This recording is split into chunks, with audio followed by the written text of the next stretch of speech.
KSJE. KSJE is supported by San Juan Regional Medical Center, your community hospital with a rich heritage that dates back to before New Mexico was a state. We've been improving the health of the Four Corners since 1910.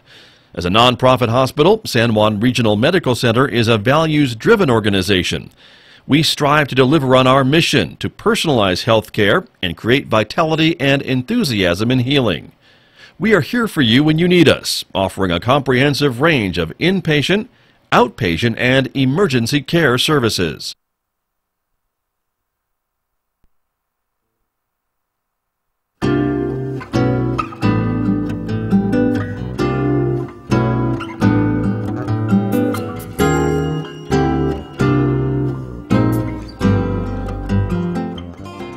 (8:36) KSJE, you're listening to the Scott Michlin Morning Program. It's 39 degrees outside our studios here at San Juan College. Good morning, everyone. Thanks for tuning in. Special good morning to our viewers who are watching live this morning on the KSJE Facebook page and YouTube channel. You're seeing some time-lapse photographs from our tower camera of San Juan College as the sun rises for a mostly sunny day today. Our forecast does call for mostly sunny, or partly sunny, I guess, would be the forecast. 65 for a high, 38 and clear overnight. There could be some patchy fog around, but it doesn't look like it so far today.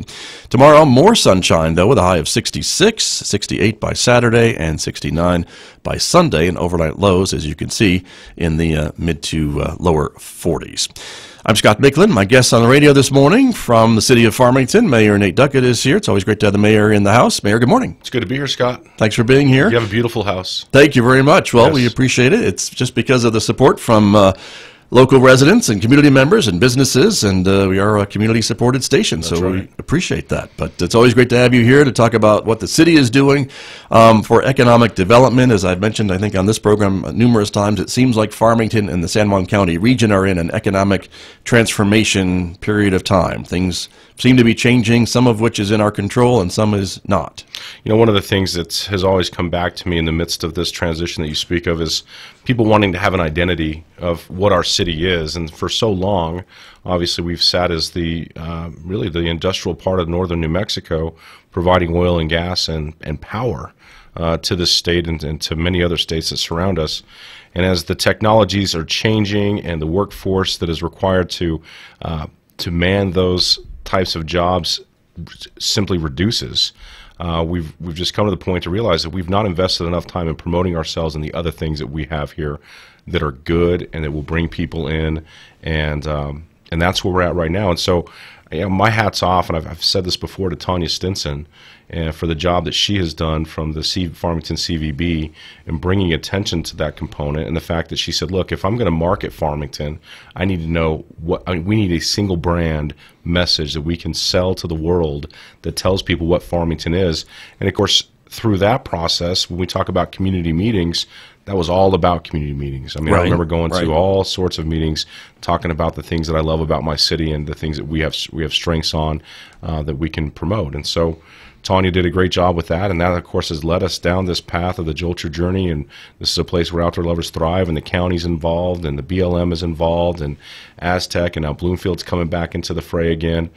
Certainly Kirtland, Mayor Duncan in Kirtland, he's been on this, trying to help Right. his area as well. So it's an interesting time to be here. I'm excited about this opportunity. Timing is everything. And that is kind of the idea, and it helps to put it in perspective like that to see how long this kind of focus has been in the works to talk about outdoor recreation and outdoor lovers thrive and Jolt Your Journey and some of those things. And I remember when that was first rolled out, a lot of folks were maybe rolling their eyes and they weren't quite sure what that meant. And, Sure. and Tanya very patiently, with many of us, said, you know, it's part of a branding. It takes a while to get that ensconced in people's minds, just like a Nike brand or a McDonald's brand or anything like that you think of now. It takes a while, and so that was the plan from the very beginning. Well, Tanya has a great term that she uses quite a bit, and it's called, you got to brand bold, not old. And Jim Glover and Marianne Tannenbaum, who are with Once a Day Marketing, that have been working with the city now for It's coming on 3-4 years. They've done a fantastic job of presenting those things to the decision makers and saying, look, this is how you got to make yourself relevant. You've got to be unique. You've got to set yourself apart. And when we see communities that are out there promoting themselves, they're changing that dynamic. It's not the old style anymore. We have a new generation, so to speak, of people that we're trying to attract to our area. When we talk about retirement community, one of the things that comes to my mind is the fact that every day a new senior is born, so to speak. Somebody is considered a senior every day their birthday reaches, 65, 55, whatever it is now, I don't know. But we have to be planning for what those seniors want to have, what amenities I'm afraid they want I to know, see. or will know very soon, Mayor, but thank you. We want to, and we think it's different than what the seniors are wanting right now. Right. So one of the plans that we have that'll be rolling out next year, pickleball has been something that's been discussed within the senior groups here. Pickleball is a fun sport that they apparently is very promoted, certainly in areas like Sun City, Arizona, which is a big retirement community. Right. And you find them at the big trailer parks where people are traveling across the country, and they have these pickleball courts set up. So we're going to be implementing some pickleball courts here to, again, pay attention to what the needs are of people of all ages, and just keep feeding into that. Sure.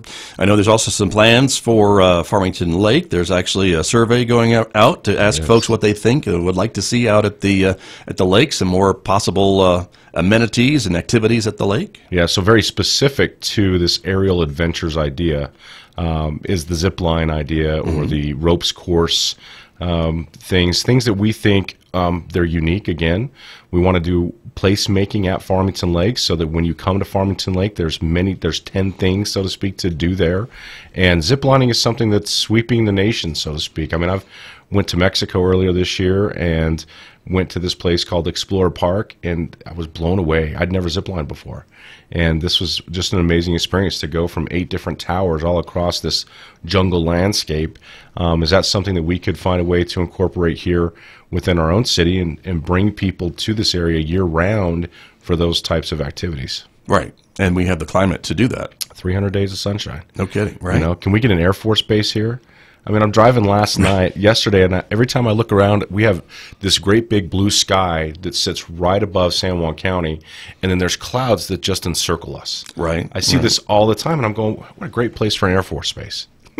Maybe. I wouldn't put it past you, Mayor. Anything's possible, I suppose. Just keep going after it. That's true. Well, back to the topic at hand, though, with these public meetings tomorrow and on Saturday, right? To hear about, and we're talking MRA, which is the kind of greater downtown area. And if folks have ideas, and there's going to be some presentations, I guess, of what is planned for the area. So tomorrow we do have the kickoff of the design workshop. That's going to be down at 119 West Main Street, which is the HQ, as we call it. Right. This is our downtown office that we've installed to make sure that we're working hand in hand with the business owners and the residents in the MRA district as we go through these transitions, certainly the Complete Streets project. We're going to kick that off at 11 a.m. tomorrow. You'll get to hear me talk again about the importance of MRAs and the public input. Right. 11:15, we're going to have Michael Bullock with our downtown Farmington project. Sherry Roach will also be there. Sherry's our project manager. They'll be talking at 11:15, and that will go until through lunch. And then at 2 o'clock, Judy Castleberry with San Juan College will be talking about how the Enterprise Center supports the MRA. Warren Unsecker with Four Corners Economic Development, and as the public may or may not know, he's also going to be transitioning that role to the City of Farmington's Economic Development Director. Listeners of this show know he was here last week talking about that. Yes, you kind of snagged him, didn't you? Well, I don't know if we did that, but yeah, I mean it was. It worked out for both parties, right? So, which is what he talked about last week. Yeah, and that we would not have ever approached that in any other way if it wasn't a hand-in-hand type thing. Warren's going to talk at 3 o'clock, and then at 3:30, Corey Styron will be talking about outdoor recreation assets and potential. This is Corey's wheelhouse of expertise, and something I know he's very passionate about. We're happy to have him in that role. And he is the new director of outdoor recreation for the city. Correct. So we transitioned at that same moment when we did the Community Transformation Economic Development Fund. We were able to kind of transition Corey from Parks and Rec to outdoor recreation, right? And then bring Warren on as the economic development guy, which is again working kind of hand in hand in this new vision and direction for the city with some of those new revenues coming in. If we don't have the people there to provide us some laser focus, right? I mean, we can't just keep doing the things the way that we've been doing them because we weren't going anywhere with it. And that's kind of what kept pushing this on me to say, look, how are we really going to accomplish true economic diversification? How are we going to take care of the low-hanging fruit, let alone try and reach out for these bigger projects or bigger things that we believe we can do, or not even we, but we believe that there's companies out there who would turn a profit in our area, right? If we could just promote ourselves a little bit better. So, yeah, we had to change that mindset. Sure. So at these meetings tomorrow and on Saturday, Mayor, what do you want the public to tell you or to bring to the table? So let me finish. On Saturday at 9 a.m., they kick off the open house from 9 to noon. So there'll be a lot of good community input opportunities there. And then at 1 p.m. is a closing presentation with the consulting firm that is helping us through this ARC planning. But what we want to get out of the public component, of course, is what people's ideas and thoughts and visions are of their own for what they want to see in the MRA district, specifically to the MRA, or how the MRA can tie into the Riverine corridor. Right. Those types of things. And it's going to be built around what kind of economies can we see in this area? What type of retail do we want to see in this area? How do we promote this better? So, and there's going to be a lot of feedback on some things that for me, as somebody who's taken this role or has been honored to be mayor, I certainly recognize there are challenges in that area that come to people's mind all the time when we talk about how we bring economics to downtown, and we like to hear those thoughts as well. Sure. We're monitoring some of the comments on our Facebook page this morning, Mayor Duckett, and there are some folks who aren't quite on board with this whole roundabout idea downtown. I want to ask you about that briefly. That's part of this Complete Streets program, and as you've pointed out to me, it's a one-lane traffic circle, basically. It's really hard to mess that up, isn't it? It would be as a driver. It would be very difficult, and I'm sure the naysayers out there are like, well, you just don't know. You just have to drive through Farmington, and you can see how difficult this is going to be. And I frankly, I give our people more credit than that. Right. It's a one-lane roundabout. You stay in the one lane, and you turn right when you need to turn right. Right. You merge as people are coming through, and it's scientifically proven that they're safer than stoplights and four-way stop signs, and it allows traffic to flow easier. There are a lot of benefits out there. Certainly change is hard, and that's the thing. Things that we're unsure of are things we may not have experience with in a situation where you live in a small town and you've not had roundabouts before. This is going to be a big change, and I'm sympathetic to that mindset.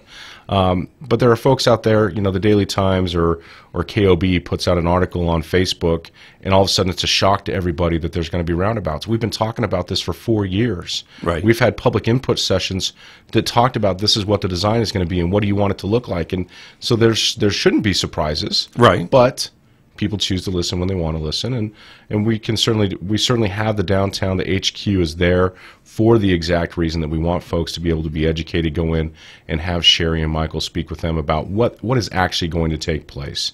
What do these things look like? How are we going to be able to help people work in this new environment? And I really want people to know I'm optimistic that these roundabouts are going to be a positive thing. Right. And don't be afraid of them. You have to go out there and experience them. Don't we have one on Foothills?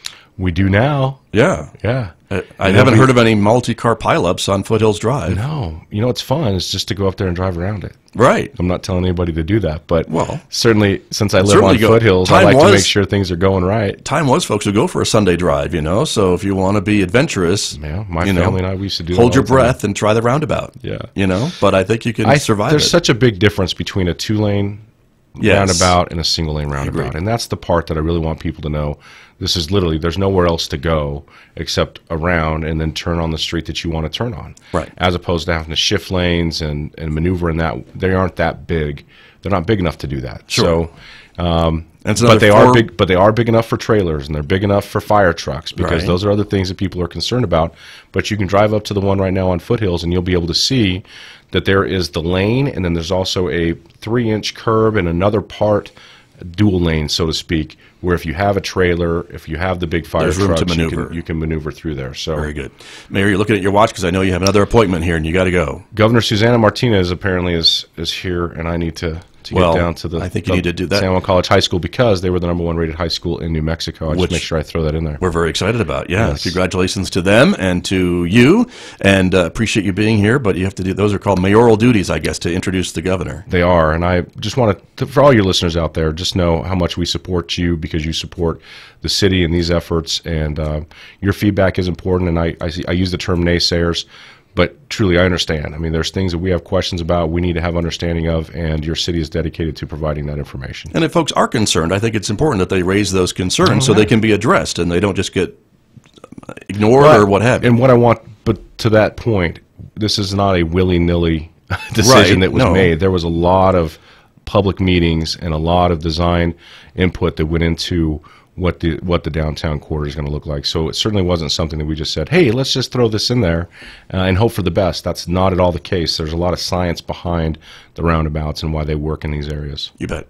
Very good. Mayor, always appreciate your visit. Thanks, Scott. Thank you very much. Mayor Nate Duckett